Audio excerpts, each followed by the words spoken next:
വാങ്ങാൻ പറ്റും. ബാപ്പാന്റെ ഇരുന്ന് അത്ര എളുപ്പം കിട്ടൂല. അതുകൊണ്ട് മനുഷ്യന് സ്വർഗം വാങ്ങാനുള്ള എളുപ്പ വഴിയായിട്ടാണ് ഉമ്മയുടെ അടുക്കൽ കൊടുത്തത് എന്നാണ് ഞാൻ മനസ്സിലാക്കുന്നത്. അപ്പൊ ഒരു കാര്യമുണ്ട്, എന്നിട്ടും വാങ്ങിയില്ലെങ്കിൽ ഓനൊന്നിനും പറ്റൂല. ഉണ്ടല്ലോ, എളുപ്പമുള്ള ആളെടുത്ത് കൊടുത്തിട്ടോ വാങ്ങിയില്ല എന്നാ പിന്നെ ഓനോ ഒന്നിനും പറ്റാതാവും. അതിനായിരിക്കും ഉമ്മാന്റെ അടുത്ത് കൊടുത്തതെന്നാ ഞാൻ മനസ്സിലാക്കുന്നത്. ഉമ്മാരും മനസ്സിലാക്കേണ്ട ഒരു കാര്യമുണ്ട്, എളുപ്പം കൊടുക്കാനാണ് ഉമ്മാന്റെ അടുത്ത് തന്നിട്ടുള്ളത്. ചില ഉമ്മാർക്കെങ്കിലും തോന്നുന്നത് ഞാൻ മരിച്ചാൽ എൻ്റെ മയ്യത്ത് പുറം പോലും കാണിച്ചു കൊടുക്കണ്ട ഓനെ, അതിനല്ല ഉമ്മാന്റെ അടുത്ത് തന്നത്. ഇമ്മാന്റെ അടുത്ത് തന്നത് എന്തായാലും എൻ്റെ കുട്ടിയല്ലേ എന്ന് വിചാരിക്കാനാണ്. ഞാൻ ഈ പറയണ നിങ്ങൾക്ക് മനസ്സിലാവുണ്ടോന്ന് അറിയില്ല.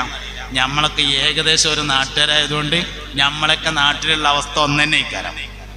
അതുകൊണ്ടാണ് ഉമ്മാന്റെ അടുത്ത് അള്ളാഹു തആല സ്വർഗം കൊടുത്തതേ മരിച്ചാലും മയ്യത്തുമ്പറം കാൽപ്പിച്ചു കൊടുക്കരുത് എന്ന് പറയാനല്ല. പിന്നെ എന്തിനാ കൊടുത്തത്? എന്തൊക്കെ പറഞ്ഞാലും ഇന്റെ കുട്ടിയല്ലേ എന്ന് വിചാരിക്കാൻ ഉമ്മാക്കാണ് വാപ്പാനേക്കാൾ കൂടുതൽ പറ്റുക എന്നതുകൊണ്ടാണ് ഉമ്മാരുത് എന്നത്. കൊടുക്കാൻ വേണ്ടി തന്നതാണ്, കൊടുക്കാതിരിക്കാൻ വേണ്ടി തന്നതല്ല എന്ന് ഉമ്മയും മനസ്സിലാക്കുന്നത് നല്ലതാണെന്ന് സാന്ദർഭികമായി പറയാം. അതുകൊണ്ട് ഉമ്മാന്റെ ദുആ, വാപ്പാന്റെ ദുആ വളരെ പ്രധാനപ്പെട്ടതാണ്. ഉമ്മാനെ എപ്പോഴും പറയലുണ്ട് കേട്ടോ. പറയാത്തൊരാളാണ് വാപ്പ. ഉമ്മാനെ എല്ലാവരും ഏതാറുമ്പോ പറയും.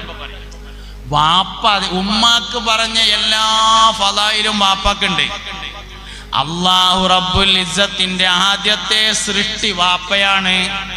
അബൂന അബുൽ ബശർ സയ്യിദുന ആദം അലൈഹിസ്സലാം. അള്ളാഹു ആദ്യം പഠിച്ചത് ഉമ്മാനല്ല, അള്ളാഹുവിന്റെ ആദ്യത്തെ ഖൽഖ് വാപ്പയാണ്. അതാണ് അബുൽ ബശറായ ആദം നബി അലൈഹിസ്സലാം. മനുഷ്യനെ ചേർക്കപ്പെടുന്നത് അവന്റെ പിതാവിലേക്കാണ്. ഒരു മനുഷ്യന്റെ ഏറ്റവും വലിയ ഫളാഇൽ എന്ന് പറയുന്നത് അവന്റെ വാപ്പയാണ്. നമ്മളിപ്പോ ഒരാളെ പറ്റി അന്വേഷിക്കണം, പെൺകുട്ടിക്ക് ഒരു കല്യാണം വേണം. അപ്പൊ അങ്ങനെ പറഞ്ഞു കേട്ടു, മുട്ടിക്കാട് നല്ലൊരു കുട്ടിയുണ്ട് എന്ന്, അല്ല ഒരു നല്ലൊരു ചെറുക്കുണ്ട് എന്ന് പറഞ്ഞു കേട്ടു. അപ്പൊ സ്വാഭാവികമായിട്ടും എന്താ ചെയ്യാ? ഒരു ദിവസം അസർക്ക് മുട്ടിക്കാടത്തെ നിസ്കാര പള്ളികൾക്ക് നിസ്കരിക്കാൻ പോകും. അങ്ങനെയുള്ള ചെയ്യാം. അങ്ങനെ നിസ്കാരം കഴിഞ്ഞ് നിസ്കാരപ്പള്ളിന്റെ അടുത്തുള്ള ചായപ്പീടിക്ക് ചായ കുടിക്കാൻ വേണ്ടി കയറും. അപ്പൊ അവിടെ അങ്ങനെ കുറച്ച് കാരണന്മാരൊക്കെ ഇരിക്കുന്നുണ്ടാവും.